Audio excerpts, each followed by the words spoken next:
Parce que les gens ont payé de leur argent à la banque. Parce qu'on dit que pour le traitement, là, on paye qu'à la banque. Avant? Oui, avant de venir, c'est avec le reçu que tu viens de recevoir le remède. Les gens ont payé de leur argent depuis près d'un mois. Les malades de l'hépatite virale C, mais ils n'ont jamais reçu de médicaments. Au point où il y a certains même qui arrivent, par exemple ceux qui sont arrivés au centre hospitalier du truc là, de l'université, CHU plutôt.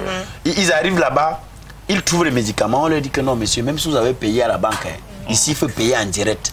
Parce qu'en réalité... Le centre hospitalier universitaire de Yaoundé? De Yaoundé, oui. On dit qu'il faut payer ici en direct. On demande mais payer en direct, comment il y a payé là-bas? On dit que les médicaments que vous voyez là, nous sommes en rupture de stock. On était obligé d'aller à Douala, ici à l'hôpital général de Douala, prendre les remèdes là-bas à un fournisseur pour venir vendre ici. Donc, il faut payer en direct pour qu'on rembourse. Donc, les gens souffrent moins à Douala de l'hépatite C qu'à Yaoundé. Pourquoi on vient de prendre le fournisseur? C'est l'information qui vient du journal Le Jour.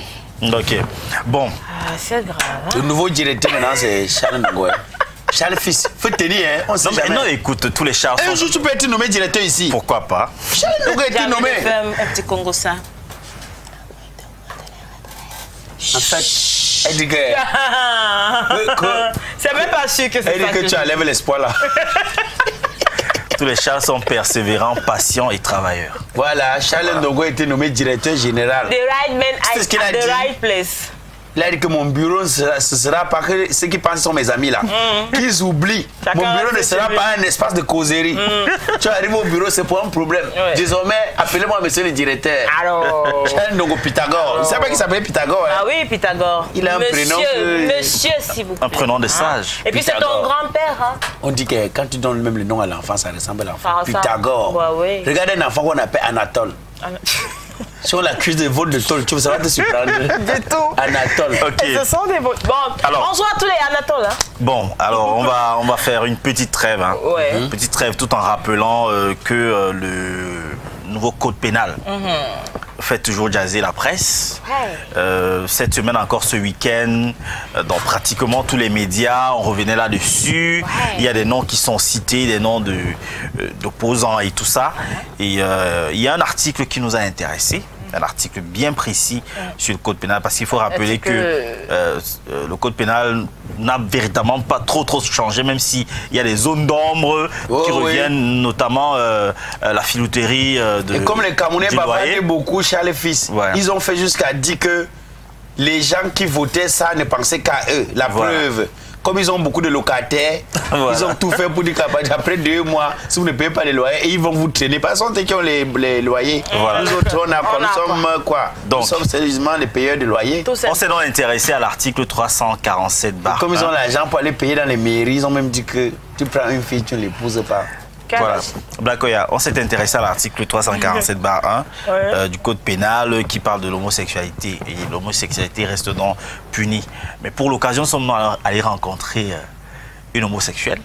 Tu es arrivé à ce niveau. Une lesbienne, mais écoute, on est journaliste. Dis pas que nous sommes allés, tu es allé rencontrer. C'est ça, hein? Nous sommes journalistes et on a voulu vraiment avoir un avis sur son avis. Elle lesbienne, mais rassurez-vous, on a protégé notre source. On va l'appeler Alice et c'est l'apéro de ce matin. Bonjour, on va t'appeler Alice. Bonjour. Et voilà, on va te remercier pour cette disponibilité parce que tu as accepté de nous accorder cette interview. Et ce sera forcément une interview, on va retrouver un maximum de révélations, mais le prétexte de notre présence dans ces locaux, c'est justement sur le nouveau code pénal qui aujourd'hui fait jaser pratiquement toute la presse. On en parle. Et dans ce code pénal, il y a un article bien précis qui revient sur l'homosexualité. Homosexualité justement parce que vous faites partie de ces personnages publics au Cameroun qui sont parfois taxés d'homosexuels. Avant de revenir sur le code pénal, j'aimerais poser la question, est-ce que vous êtes homosexuel? Si oui, c'est quoi un homosexuel ou une lesbienne de façon précise? Je pourrais dire, bon, je réponds d'abord à votre question et oui, je suis lesbienne. Bon, pour moi, une lesbienne, c'est celle une fille qui couche avec une autre fille, quoi. Donc,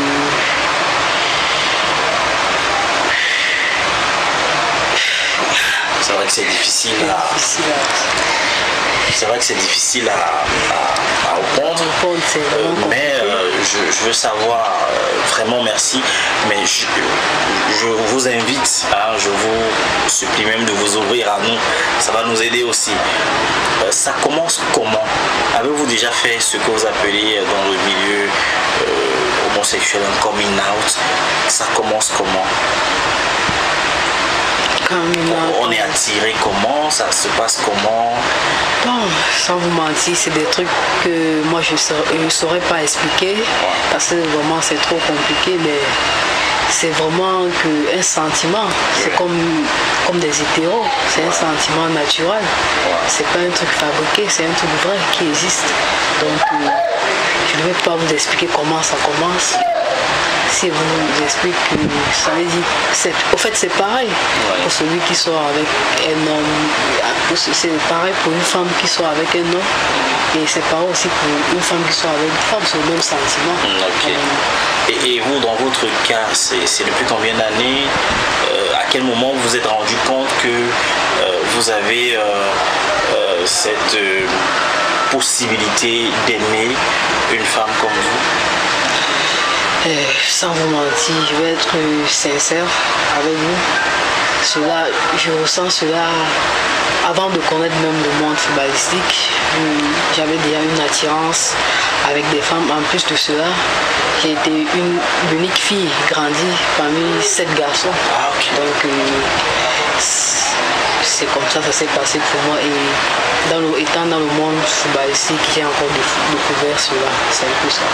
Ça veut dire qu'il y a une influence hormonale quand même. Quand on a grandi au milieu des hommes, on a tendance à se comporter un peu comme un homme. C'est un peu ce qui vous arrive? Bon, dans mon cas, je ne sais pas si c'est général. Je parle de moi. Dans ce cas, et comment est-ce que vous êtes perçu dans votre famille ou alors dans votre entourage? Dans ma famille, je n'ai jamais eu le courage à l'avouer à quelqu'un parce que je n'ai pas encore trouvé quelqu'un de confiance. Au niveau de l'entourage, c'est vraiment compliqué, très très compliqué, parce que ça soit dans les taxis, on m'indexe jusqu'au point où les gens me posent souvent des questions à savoir est-ce que c'est vrai que on dit que toutes les footballeuses sont des lesbiennes, est-ce que c'est vrai? Même au marché, des amis, des gens qui ne savent pas que je suis comme ça, parfois ils me posent beaucoup de questions et me retrouvent parfois coincé à les répondre. Et vous avez une petite amie entre-temps? Bien sûr, oui. Et les hommes, ça se passe comment? Parce qu'on dit que les lesbiennes ont un caractère de jalouse. Elles sont très très très jalouses. Est-ce que c'est le cas chez vous, au point où c'est une jalousie maladive qui amène même à être très agressive? Bon, dans mon cas, parce que je peux que répondre selon moi, parce que je ne sais pas ce que d'autres vivent. Dans mon cas, je ne suis pas de ce genre, quoi. C'est une relation, même une relation normale, comme autant d'autres. Alors, nous sommes dans votre petit point privé et il y a des petits éléments qui attirent quand même notre attention. On voit de l'autre côté une Bible, on voit à côté de votre chevet un chapelet, ce qui veut dire que vous êtes fervente croyante. Pourtant, on nous laisse croire que la Bible le dit, que la pratique homosexuelle est une pratique pas recommandée par Dieu. Bon, c'est vrai, moi je suis une croyante et j'ai la foi. Je suis une croyante et j'ai la foi.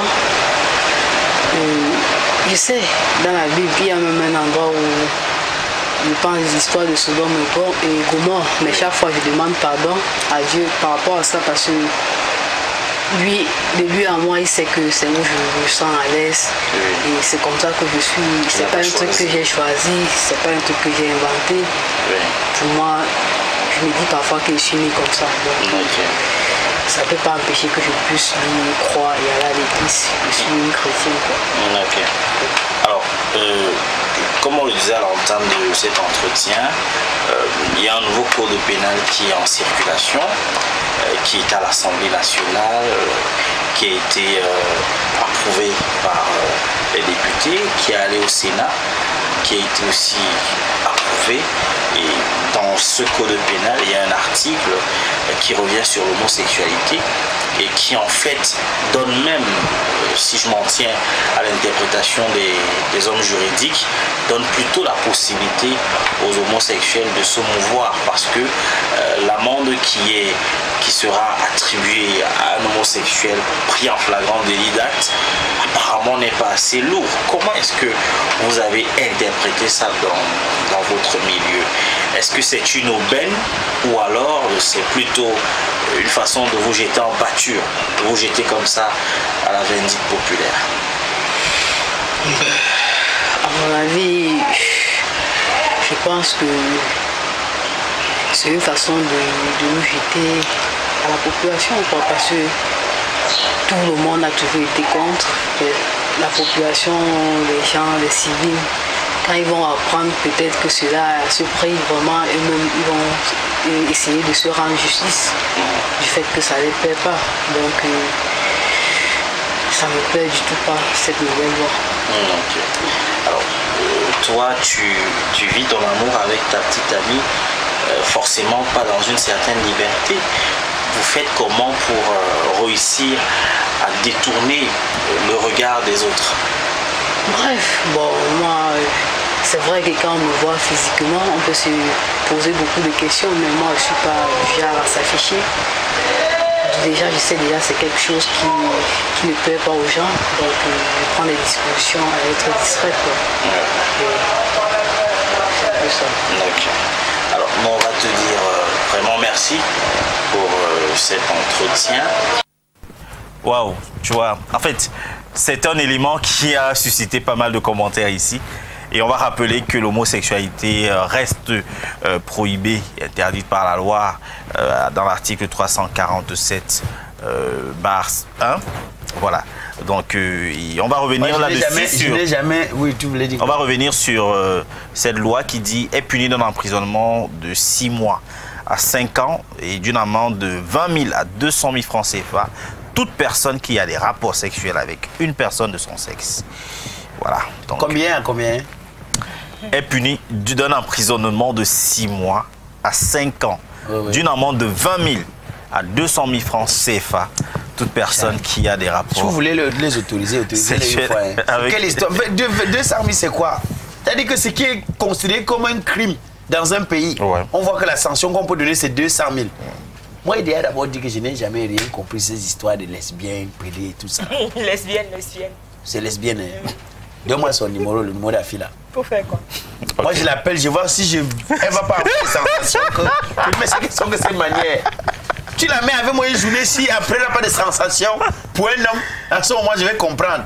C'est la malédiction. Alors, selon des sources, cette jeune dame a joué en 2012 dans un club équato-guinéen appelé Intercontinental. Elle ne joue plus? Non, elle ne joue plus pour le moment. Donc elle s'occupe de sa femme, de sa copine. Elle s'occupe de sa copine. Ne nous moquons pas, hein, vraiment c'est... Ce n'est pas une moquerie, c'est une malédiction qui ne doit pas exister dans un pays normal. Ok, bon, pendant qu'on y est, on installe le thème et on va vous rappeler que nous aurons pour inviter un artiste qui fait partie de la nouvelle génération, qui fait bouger l'afro-pop, qui nous propose un certain nombre de choses. C'est un cousin à Michael Jackson, l'afro-pop. C'est vrai que lui, son style renvoie un peu. Mais il te parle de la... Moi, je vous dis que moi, je fais ce qu'on appelle, je contextualise. Hein. Alors, j'essaie de contextualiser compte tenu de l'effet frémissant. Ah ouais, ça c'est vrai. Son français s'est arrêté là. J'ai suivi ça ce week-end. Tu as des ambitions de devenir directeur général aussi à